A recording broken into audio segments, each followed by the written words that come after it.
Lagi saling shalom buat semuanya. Ya, pagi ini kita akan belajar dengan tema memiliki hati Nathanael.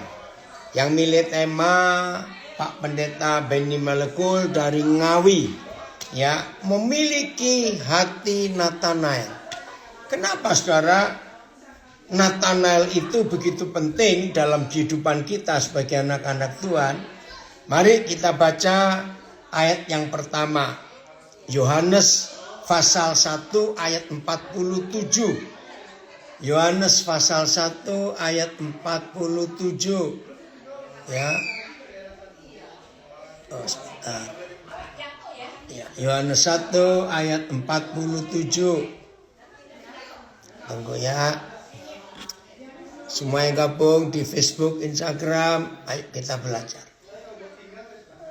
Yohanes 1 ayat 47. Bentar ya. Ini sinyal saya di sini atau yang di sana ya? Yang di Zoom putus-putus ini. Sinyalnya Koden bagus. Oh bagus ya. Oh ya. Oke. Nah, oh berarti yang di sana ini Pak Filipus belum masuk. Iya, tunggu ya. Yohanes 1 ayat 4. Dari tadi agak putus-putus tempatnya Pak Filipus. Iya, tadi yang Pasuruan juga ya. Oke. Kata Filipus kepadanya, "Mari dan lihatlah." Yesus melihat Nathanael datang kepadanya. Lalu berkata tentang dia, "Lihat, inilah seorang Israel sejati, tidak ada kepalsuan di dalamnya." BIS ya. Lagi yang sekali baru bergabung Yohanes 1:47. Kita lihat nih. Yesus melihat Nathanael datang lalu berkata tentang dia, "Lihat, itu orang Israel sejati.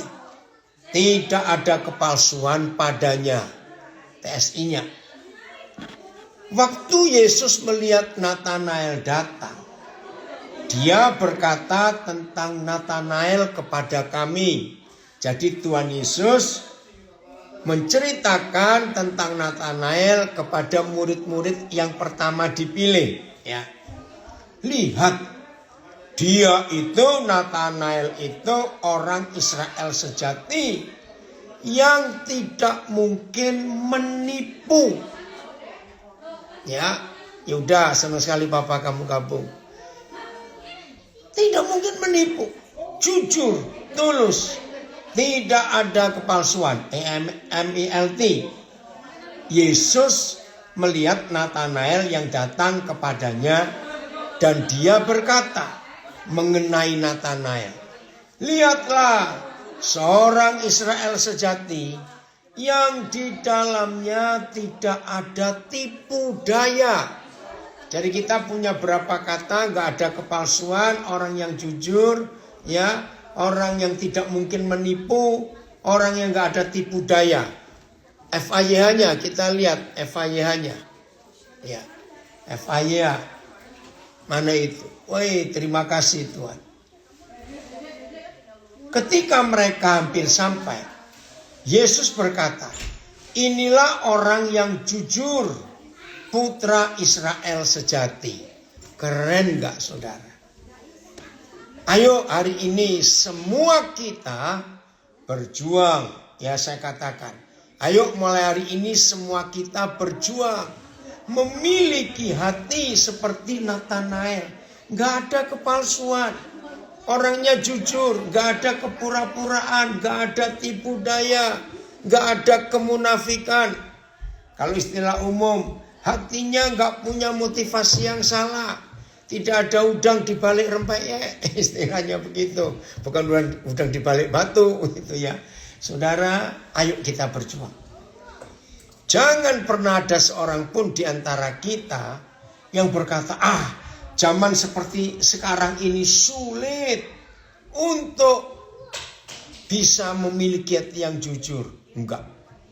Kalau saudara berkata di zaman seperti ini sulit memiliki hati yang jujur, maka sampai kapanpun juga saudara tidak punya hati yang seperti Natanael. Murni, tulus, gak ada kepalsuan, jernih. Gak ada kemunafikan, gak ada tipu daya. Tuhan tolong kami semua untuk punya hati yang seperti ini.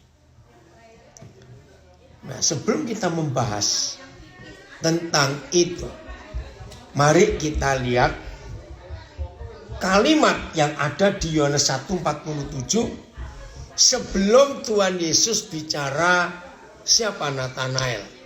Wah, ini ada anak saya Rama, Nathan, ikut. Nathan namamu disebut di sini.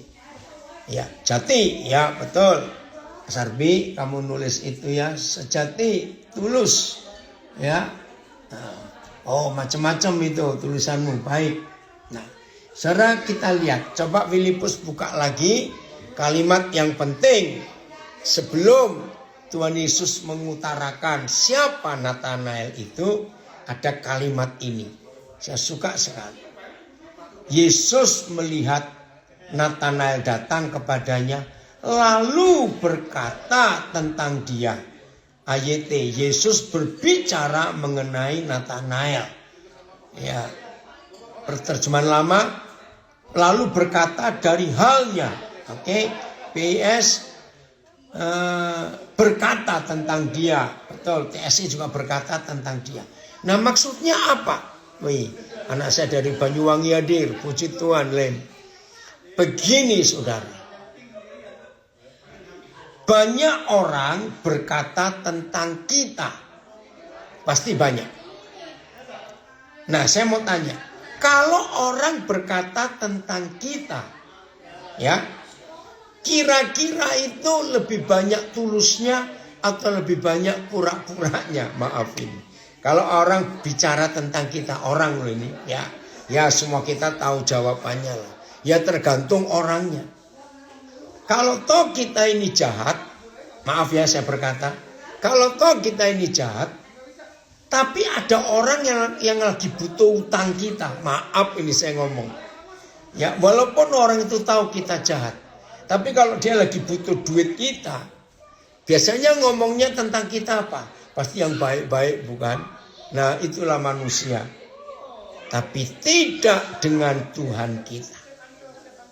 Tidak. Nah, prinsip ini yang saya sering ajarkan. Karena saya hampir tiap hari juga minta hal ini kepada Bapa di surga.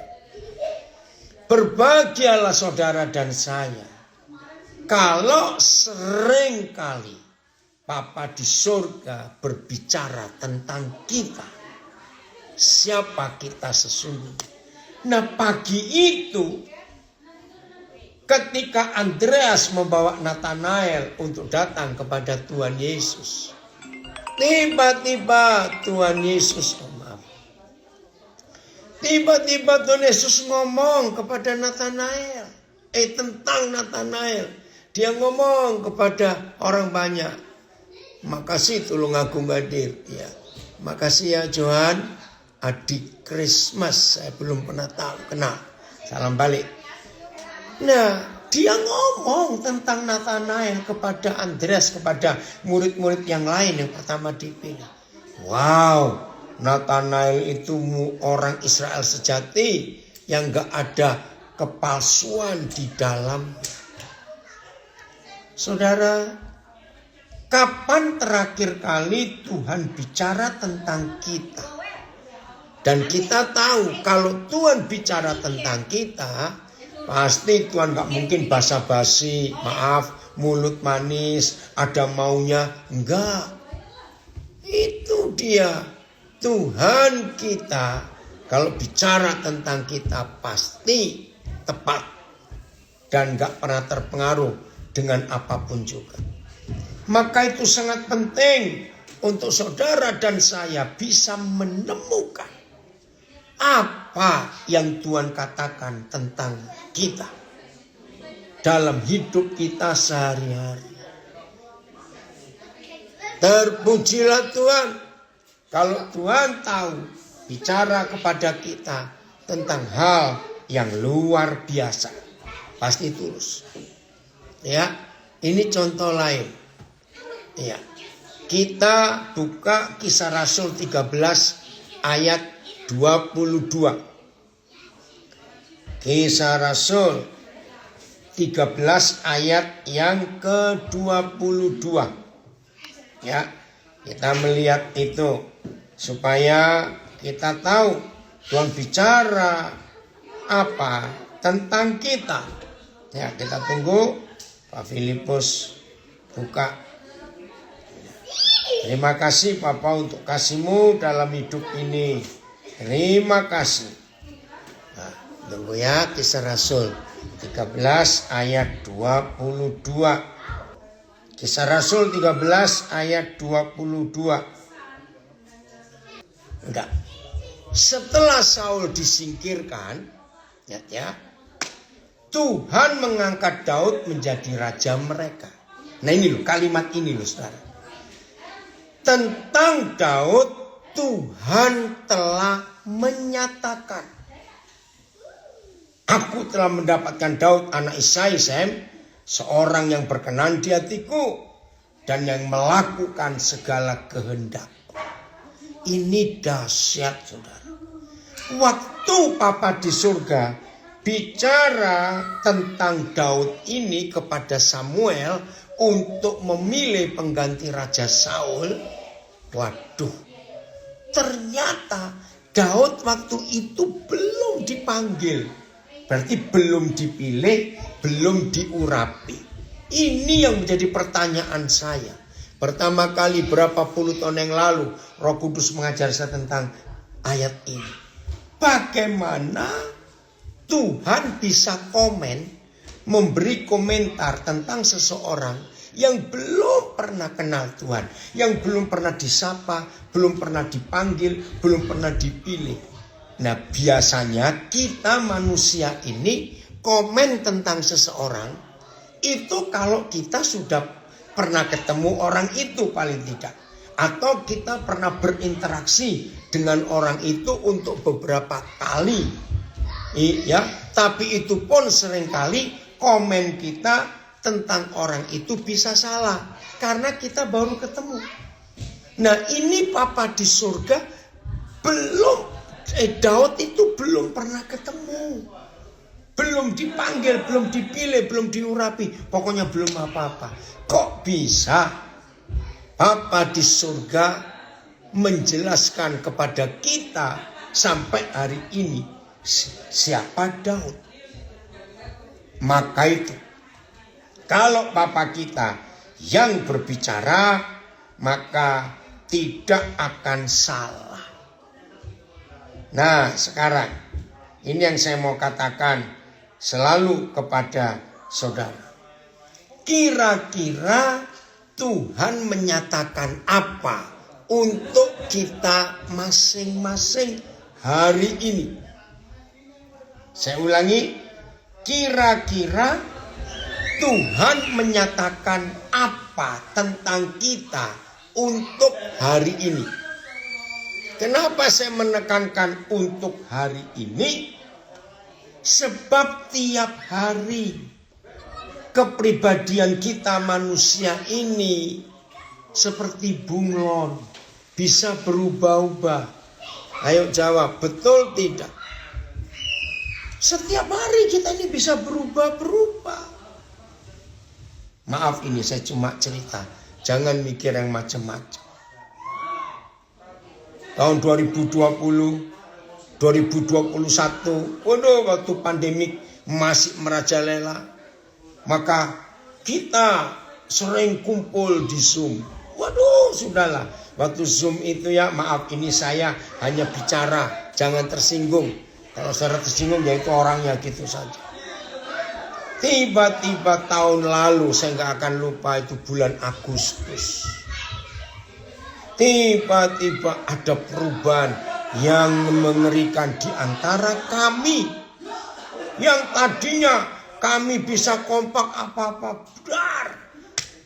Sampai hari ini saya nggak pernah tahu, karena saya memang nggak pernah ingin tahu. Kok bisa? Saudara-saudara yang tadinya begitu luar biasa menggebu-gebu tentang firman Tuhan, berubah,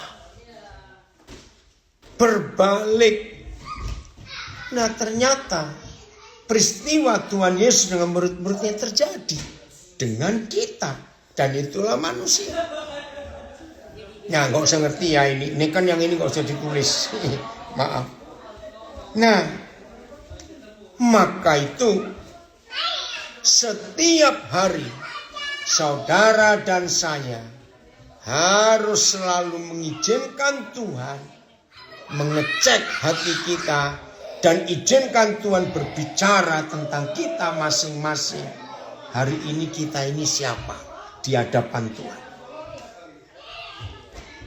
Maaf kalau saya beri contoh yang tajam sekali. Bertahun-tahun, misalnya ada orang di antara kita, itu hidupnya jujur dengan keuangan. Entah karena ada setan lewat atau ada kejadian apa. Tiba-tiba orang yang kita kenal begitu jujur dalam soal keuangan, berubah. Dia jadi pembohong hanya gara-gara uang. Nah itu contohnya. Bisa bukan? Suami istri yang tadinya manis, hubungannya baik, harmonis, tiba-tiba bisa berubah. Entah suaminya berubah atau istrinya berubah atau dua-dua tiba-tiba mengalami perubahan. Bisa terjadi. Itulah kita, manusia ini. Nah ini ada yang ngaku di Facebook, terima kasih sudah mengingatkan saya. Saya akui belakangan ini berkurang. Ayo kita semangat lagi untuk mengasihi Tuhan lebih daripada yang lain. Ini saudara-saudara, perkumpulan para konselor. Ini yang bisa terjadi di dalam kehidupan kita. Kalau kita konseling seseorang yang punya masalah, ada perubahan-perubahan. Maka itu Tuhan cari kesetiaan kita. Tuhan cari ketulusan kita. Saudara, maaf kalau saya katakan ini. Kalau ada di antara kita sering menanyakan begini ya. Maaf ya, sering menanyakan begini. Sebetulnya aku ini kurang apa ya di hadapan Tuhan? Ayo. Ya, anak-anak saya warga binaan, coba dengarkan. Kalau ada di antara kita hari-hari ini teman satu sel, teman satu LP, tiba-tiba menanyakan, aku ini kurang apa ya? Sudah rajin berdoa, rajin pelayanan, rajin baca Alkitab, doa pagi, doa malam semuanya. Tapi kenapa ya? Sepertinya hidupku berat sekali. Sepertinya aku ini kenapa rasa jauh dari Tuhan. Bukan kurang bersyukur dari LP Pasuruan, bukan. Langsung hakimi diri kita. Daniel, hari ini kamu tidak tulus di hadapan Tuhan. Serius. Jadi ketika saudara dan saya tidak bisa tulus hari ini, kemarin kita tulus, minggu lalu hidup kita benar di hadapan Tuhan, tapi tadi pagi waktu kita bangun, kacau sudah. Nah itu penyebabnya mengapa kita merasa jauh dari Tuhan. Kok Tuhan begini, Tuhan begitu. Nah ini jawabannya. Hari ini kita harus berubah saudara. Untuk selalu membereskan hati kita ini di hadapan Tuhan. Ya. Jadi Tuhan ngomong apa hari ini kepada kita? Besok izinkan Tuhan ngomong apa lagi? Ya. Maka itu untuk apa saja di hidup kita, yang penting itu hati kita. Kalau hati kita beres, maka gampang sekali Tuhan itu menyatakan sesuatu tentang kita. Siapa kita ini? Maka kalau Tuhan sudah bekerja seperti itu di dalam hidup kita, dahsyat. Gak ada kekuatan lain yang bisa mengganggu gugat hubungan kita dengan Tuhan. Tidak akan lagi ada. Jadi hari ini saudara, kita harus hidup di dalam ketulusan, di dalam kebenaran, di dalam kesucian hati. Karena kalau tidak, setan yang bekerja di hidup kita.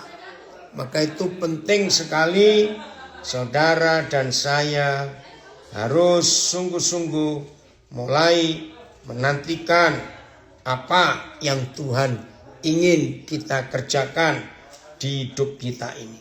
Kalau Tuhan bekerja dengan sungguh-sungguh di hidup kita, wah, maka hidup ini sangat enak, hidup ini sangat indah, hidup ini sangat menyenangkan, hidup ini betul-betul mengalami sukacita yang luar biasa. Keren ya? Kalau Tuhan bicara sesuatu tentang kita, dia pasti gak bicara basa-basi, dia gak bicara pura-pura, tapi dia pasti bicara yang benar tentang kita. Nah, jadi kalau toh hati kita ini gak beres, ya Nathanael tadi hidupnya luar biasa, hatinya gak ada kepalsuan, murni.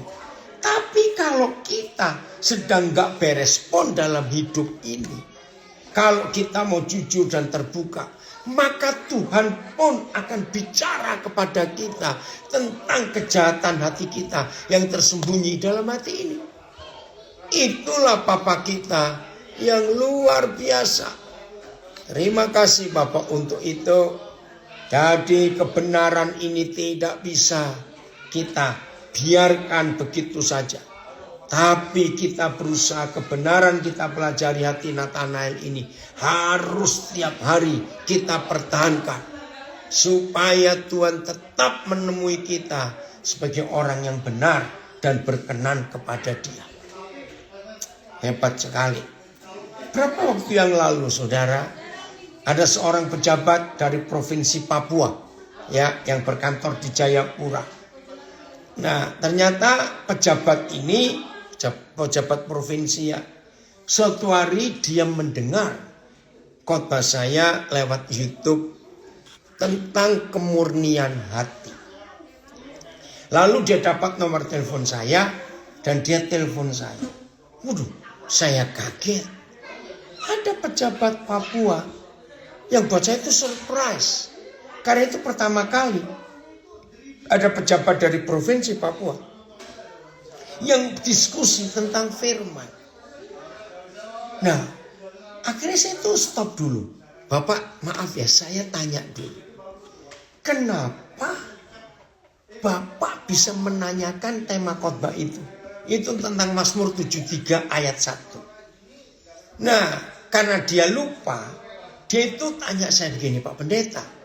Saya ini pernah dengar khotbah Bapak Pendeta di YouTube tentang Mazmur 173 ayat 1. Saya bilang, Pak, Mazmur itu hanya sampai 150. Jadi pasal berapa ya Pak? Nah itu saya tanya, maaf, Bapak dengar khotbah tentang tema apa? Hati yang murni. Oh langsung saya tahu.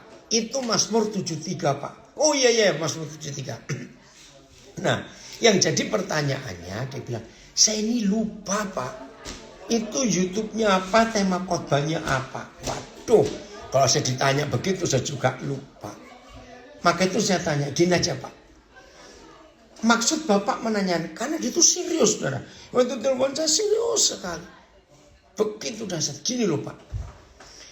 Saya ini sebagai orang Papua, betul-betul sedih melihat. Maaf ya dia ngomong jujur, apalagi gubernur kami sedang ditangkap KPK.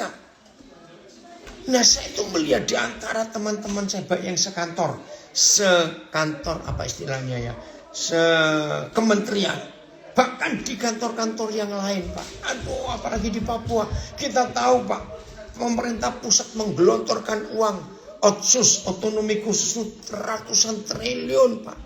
Tapi kok gak ada hasilnya sampai sekarang ini.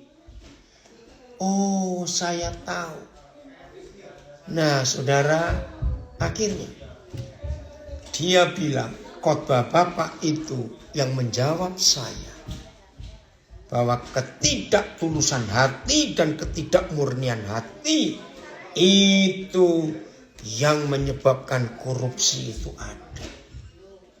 Nah saudara, kita ini baru menjabat kepala, ya, kepala dinas, kepala pasarannya di kementerian itu. Nah karena ngomongnya begitu serius, akhirnya dia minta, ini kami belum tentukan waktunya. Kalau bisa Pak, sebelum tanggal 10 Juni, Bapak harus datang ke Jayapura. Saya bayar Pak tiketnya. Saya bilang bukan soal bayar tiketnya Pak, tapi waktunya. Dia akan kumpulkan untuk ibadah 2 hari, ya, di kantornya. Supaya semua tim saya, anak buah saya, untuk mendengar firman itu.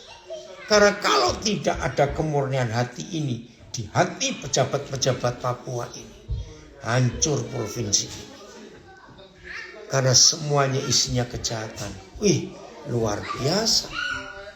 Nah, untuk itu saudara, penting sekali Tuhan menolong kita untuk kita bisa menjaga hati kita untuk jadi orang benar.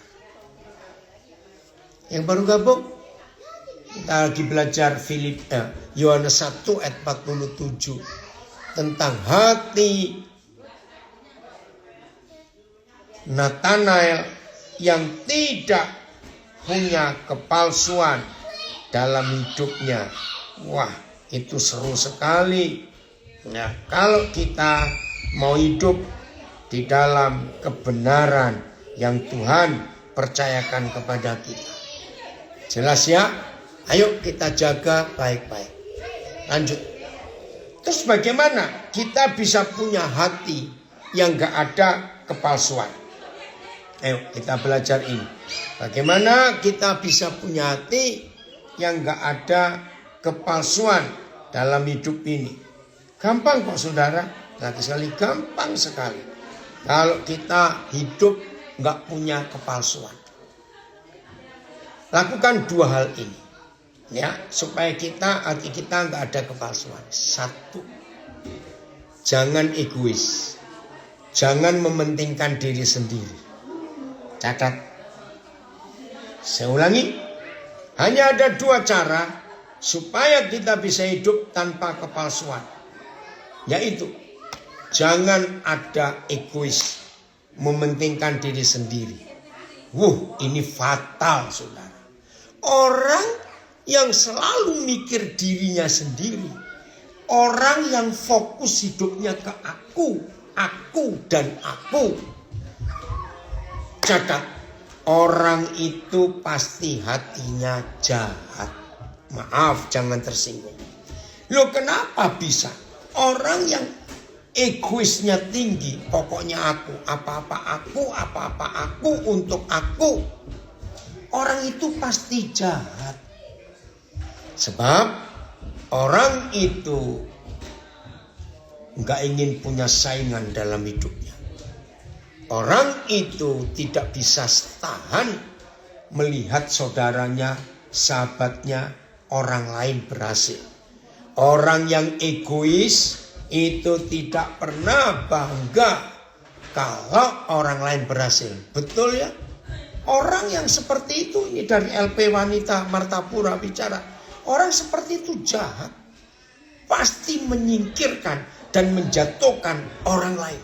Itu pasti.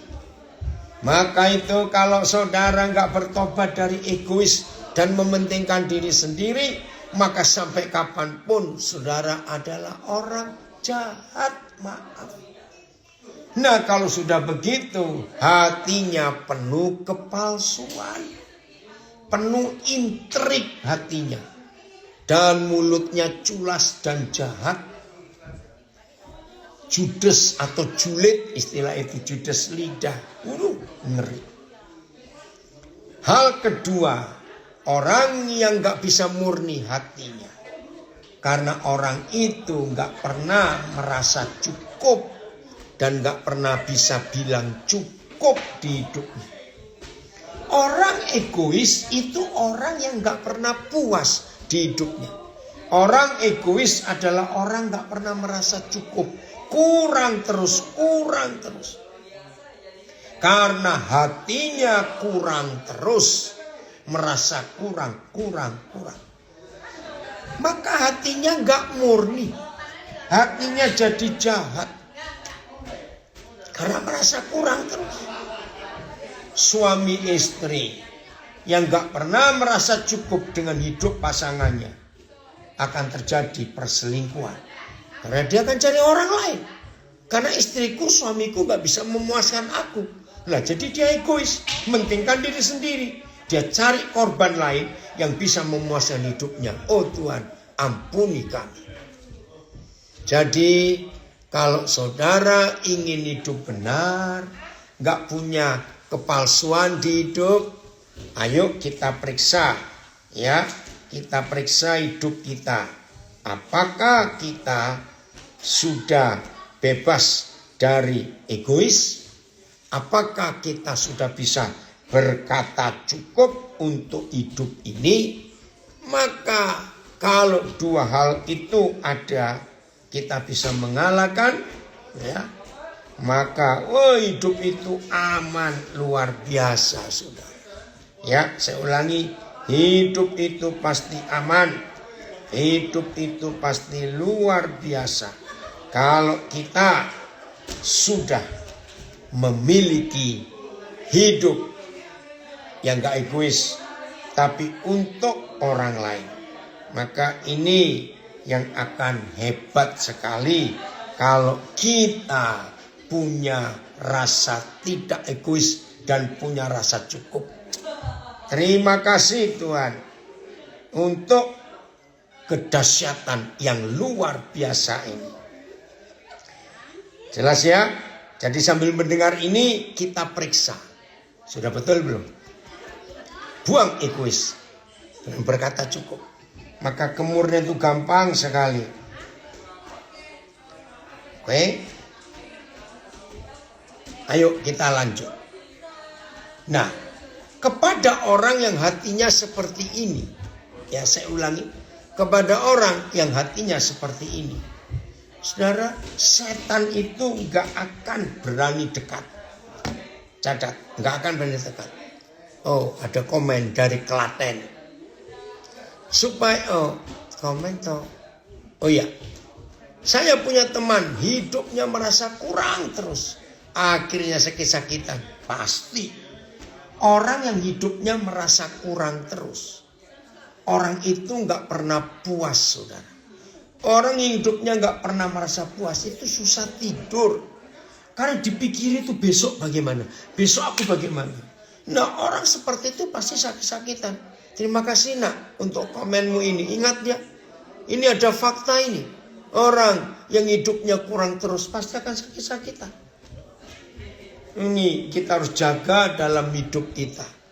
Oke, jadi setan gak bisa dekat, gak berani mendekat, gak bisa mendekat kepada orang yang tidak egois. Maaf, kepada orang ya yang tidak egois dan kepada orang yang bisa merasa cukup. Setan gak bisa ganggu. Nah, karena setan gak bisa ganggu, maka hatinya murni terus. Orang yang seringkali terganggu itu karena hatinya gak murni. Ada intrik, ada kelicikan, ada rencana-rencana jahat untuk menjatuhkan orang lain. Komen dari Manado. Orang egois selalu aku. Itu menuju pada penyakit psikopat. Betul. Bahaya sekali. Betul. Psikopat itu orang jahat. Kelihatannya manis. Kelihatannya halus orangnya. Tapi jadi jahat. Oh, terima kasih Senta untuk mengingatkan kita. Ya, maka itu tidak boleh kita jadi seperti itu. Betul ya Pak Gembala? Dari Keraksaan, sudah lama nih Papa enggak dengar kamu nak. Ya. Jadi kalau kita mau hidup seperti ini, aduh hidup itu menyenangkan saudara. Bahagia sekali. Enggak kemerungsung, orang Jawa bilang. Enggak sering panas hatinya. Ya, setan bekerja kalau kita izinkan dia bekerja dalam hati kita. Terima kasih dari Martapura. Ayo saudara, mulai hari ini jangan kita izinkan setan bisa menang atas hidup kita. Suami istri yang hati berduanya itu gak ada kepalsuan, penuh ketulusan, surga ada di keluarga dua orang itu. Dan kalau suami istri bisa menciptakan hati yang murni, hati yang tulus, anak-anaknya bahagia.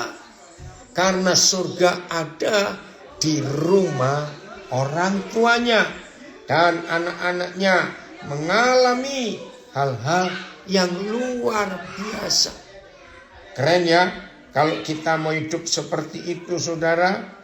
Wih, surga ada di dunia. Ya, kenapa? Karena setan tidak bisa bekerja dalam hidup keluarga yang seperti itu. Maka itu hidup ini akan indah, hidup ini akan luar biasa, hidup ini penuh dengan surga. Dan kalau hidup ini penuh dengan surga, maka orang-orang yang ketemu kita akan merasakan surga betul-betul. Dan orang-orang yang merasakan surga karena hidup kita gak ada kepalsuan, maka kemanapun kita pergi, kita akan membawa damai sejahtera. Dan orang-orang sangat merindukan kehadiran kita. Karena gak ada kepalsuan itu tadi. Hebat sekali. Maka itu mulai hari ini, kalau kita mau hidup dalam kebenaran ini, oh haleluya, Tuhan Yesus dipermuliakan lewat kita. Karena kemurnian itu menyegarkan. Kemurnian itu membuat surga nyata di bumi ini melalui kita. Jelas ya saudara? Maka itu ayo mulai hari ini kita harus serius melakukan kehendak Tuhan ini. Ayat yang berikut. Jadi tunggu ya, Tuhan bicara apa tentang kita. Kalau boleh setiap hari, kalau boleh. Karena tiap hari kita bisa berubah-berubah. Ya, oke. Ayo kita lanjut ayat yang berikut. Filipi. Ya, pasal yang kedua. Ayat yang kelima. Inilah yang dilakukan Tuhan Yesus. Maka kalau kita menghidupi Filipi 2 ayat 5, maka kemurnian akan nyata di hidup kita. Ya. Nah, Filipi 2 ayat yang kelima. Lihat ini yang Tuhan Yesus ajarkan. Hendaklah kamu dalam hidupmu bersama. Ya. Apa yang Papa minta dalam hidup bersama? Bukan sendiri loh ya. Kalau sendiri kan orang gak bisa ngeliat. Kita gak bisa tahu kita ini siapa kalau hidup sendiri. Tapi bersama. Menaruh pikiran dan perasaan yang terdapat juga dalam Kristus Yesus. Ayat ini. Biarlah pikiran ini ada di antara kamu, sebagaimana juga dimiliki oleh Yesus Kristus. Wih keren. Taruhlah di dalam hatimu ingatan ini yang sudah ada di dalam Kristus Yesus. PS, hendaklah kalian berjiwa seperti Yesus Kristus. TSI, jadi hendaklah kamu mengikuti sikap Kristus Yesus. MLT, karena apa yang ada di dalam Kristus Yesus, biarlah itu dipikirkan olehmu juga. Nah, kalau kita melihat ini saudara, ya, kalau kita melihat ini, maka kita gampang untuk hidup tanpa kepalsuan. Semua yang kita pikirkan, itu seperti yang Yesus mikir. Semua yang kita rasakan, itu yang seperti Yesus rasakan. Oke. Bentar, Evaya dari Lambas ya sama. Hendaklah saudara bersikap seperti Yesus Kristus. Betul. Nah, itu yang Tuhan mau untuk kita lakukan. ya pikiran, perasaan kita persis seperti ya. Oh sebentar, kenapa ini? Bentar. Yang di Facebook masih bisa dengar suara saya? Oh, tiba-tiba. Oke, maaf. Terpencet tadi ya. Jadi bayangkan saudara, kalau cara kita berpikir sudah Nolvi, ya, udah ya suaranya balik ya. Kalau pikiran kita seperti pikiran Tuhan Yesus, kalau perasaan kita seperti perasaan Tuhan Yesus, mana ada kepura-puraan, mana ada kepalsuan dalam hidup kita. Betul? Maka itu miliki sikap yang Tuhan Yesus miliki. Betul, ada komen ini di Zoom. Bentar ya. Jadi kalau Tuhan Maha Pengampun, kita juga harus bisa mengampuni. Iya. Pokoknya semua yang Tuhan Yesus kerjakan, kita harus kerjakan. Yang Tuhan Yesus pikirkan, kita harus ikuti. Yang Tuhan Yesus rasakan, kita juga bisa merasakan. Itulah hidup. Maka gak akan ada kepalsuan dalam hidup kita. Karena kita dikuasai, kita disetir, ya, kita dituntun, kita diarahkan oleh kasih Tuhan, perasaan Kristus dan pikiran Kristus yang ada di hidup kita. Mana mungkin ada yang jahat masuk ke diri kita? Sama sekali tidak. Oh, terima kasih Tuhan untuk sikap itu. Maka itu tiap hari saudara izinkan hanya kehadiran Tuhan dan firman-Nya yang menguasai hidup kita masing-masing. Hanya itu. Jadi kalau mulai hari ini kita mau melakukan apa yang Tuhan kehendaki dalam hidup kita, genaplah firman Tuhan ini. Maka enggak akan ada kepalsuan di dalam hidup kita. Oh, Lapas Makassar harus keluar dulu. Tuhan memberkati saudara semuanya. Puji Tuhan, lakukan firman Tuhan ini ya. Anak-anak saya warga binaan, catat ya, hiduplah yang jujur sesama saudara. Selama masih menunggu masa kuliah saudara selesai, hiduplah tanpa ada kepalsuan. Suami istri juga begitu. Dalam beberapa pengalaman saya, ya di banyak gereja, ya khususnya yang Pantekosta karismatik ini ya, bukan yang Protestan atau yang Katolik, beda itu. Kalau ada jemaat ngeluh tentang keluarga pendetanya, maaf ya saya harus ngomong. Kalau ada jemaat mengeluh ya tentang keluarga gembala, apapun keluhannya, kecil apalagi yang besar, izinkan saya berkata ini. Pasti di hati suami istri itu ada kepalsuan. Nah, ketidakjujuran, ketidaktulusan hati gembala, kalau yayasan-yayasan, hati para pemimpinnya, ya, kalau dicurigai oleh jemaat atau dicurigai oleh yang dipimpin, langsung para pemimpin, para gembala ini harus jujur, harus rendah hati. Pasti ada kepalsuan di hidup kami suami istri. Ngeri sekali saudara. Kalau sampai ada kepalsuan di dalam hidup gembala, dalam hidup pemimpin, dalam hidup suami istri, rusak. Maka setan bekerja di situ. Maka itu saya nasihatkan para gembala yang saya kenal ya. Satu, masalah keuangan belajarlah jujur, terbuka kepada jemaat. Nggak usah takut. Kita terima berapa, kita pakai untuk apa, biar jemaat tahu. Maka kalau jemaat tahu kita terbuka, nggak ada kepalsuan, nggak ada kepura-puraan. Jemaat nggak akan mencurigai kita. Orang-orang yang kita pimpin nggak akan menanyakan benar nggak sih, betul nggak sih, nggak akan ada.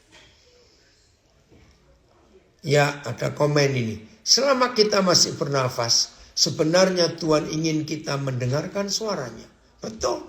Itu tadi suaranya. Apa yang dia nyatakan tentang kita.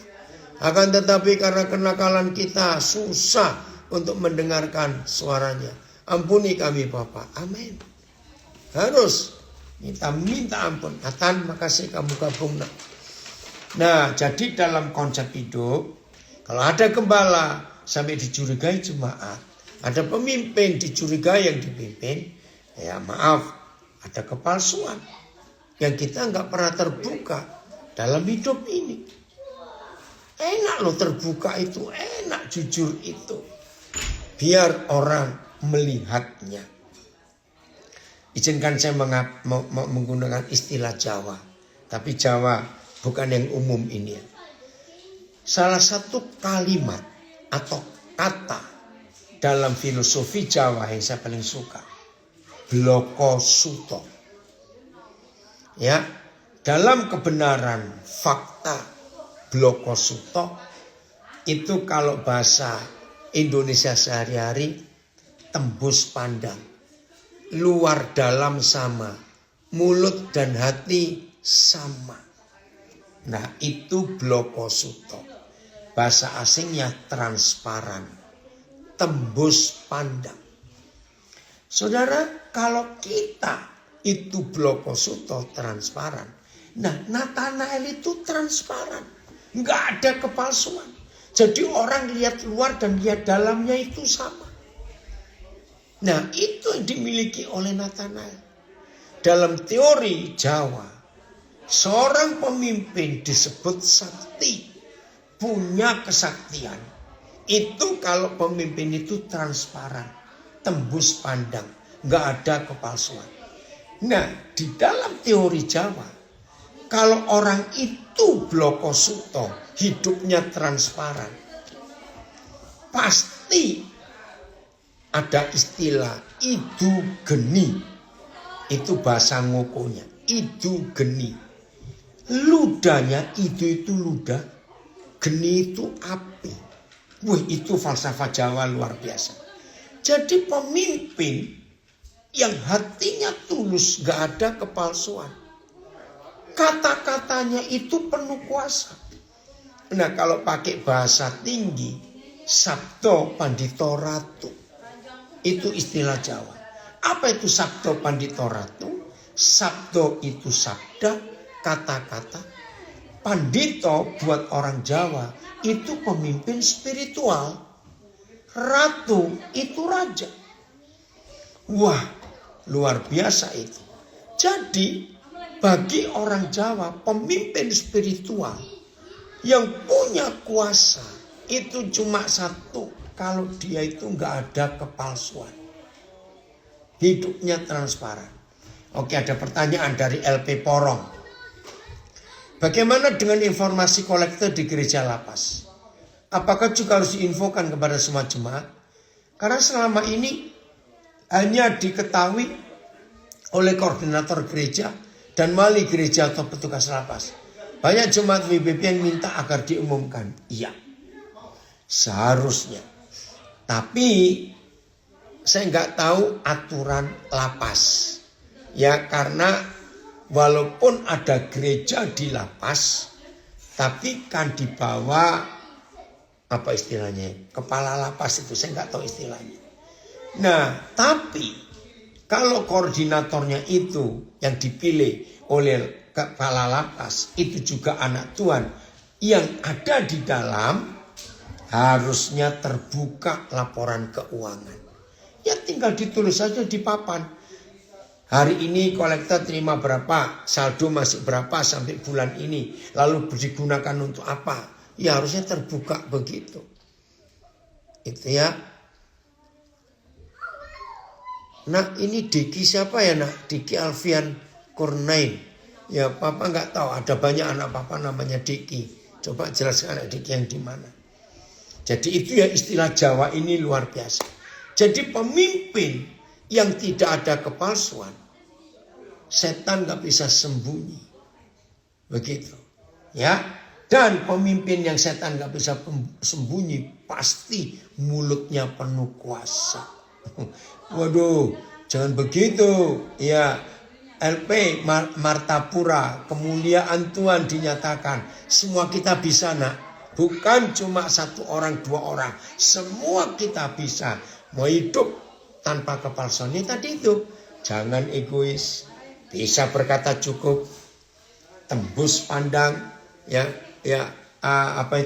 Miliki pikiran dan perasaan seperti Tuhan Yesus. Bisa. Kalau itu semuanya kita genapi, hidup ini akan luar biasa.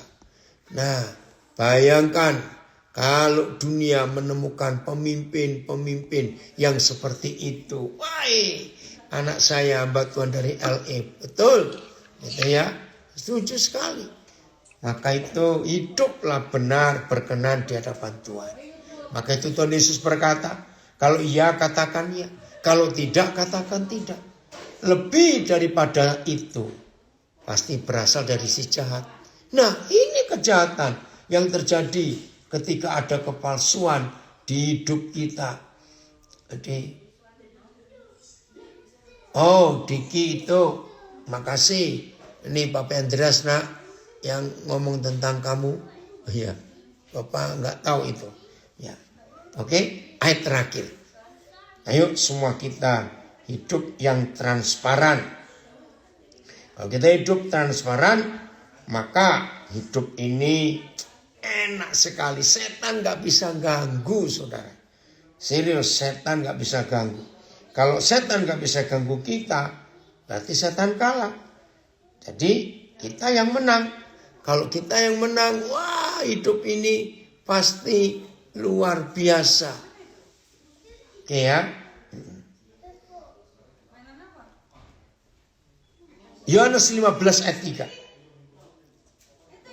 Bagaimana supaya kita bisa menang? Yohanes 15 ayat 3. Bersihkan hati kita. Betul, dari Nabi ada komen. Setan nggak dapat celah.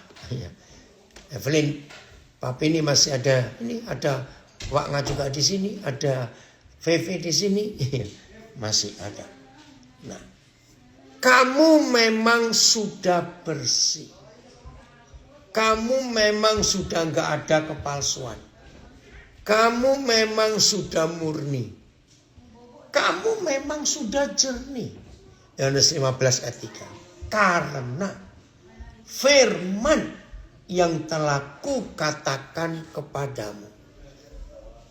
Oke Andero, puji Tuhan kamu ada. Jadi kalau kita menerima firman. Dan firman itu kita izinkan bekerja di hidup kita. Maka firman itu yang memurnikan kita. Membersihkan kita. Sehingga gak ada kepalsuan di hidup ini.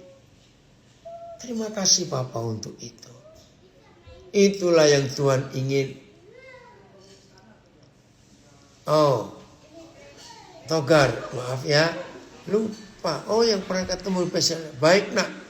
Oke Togar, nanti kontak ya. Sudah lama kita nggak kontak. Ya oke. Jadi biarkan firman itu membersihkan kita. Firman itu menjernihkan kita. Firman itu membuat kita transparan. Firman itu membuat kita blokosuto. Firman itu membuat kita luar dalam sama, mulut dan hati sama. Gak ada kepura-puraan, gak ada kepalsuan di hidup kita. Maka hidup yang seperti itu, terima kasih Tuhan, ringan, enak sekali kita menikmati. Dan percayalah, kita gak usah pakai topeng dalam hidup ini. Kalau kita bisa menikmati, kebaikan Tuhan yang luar biasa untuk hidup kita. Nah itulah Bapa kita yang luar biasa.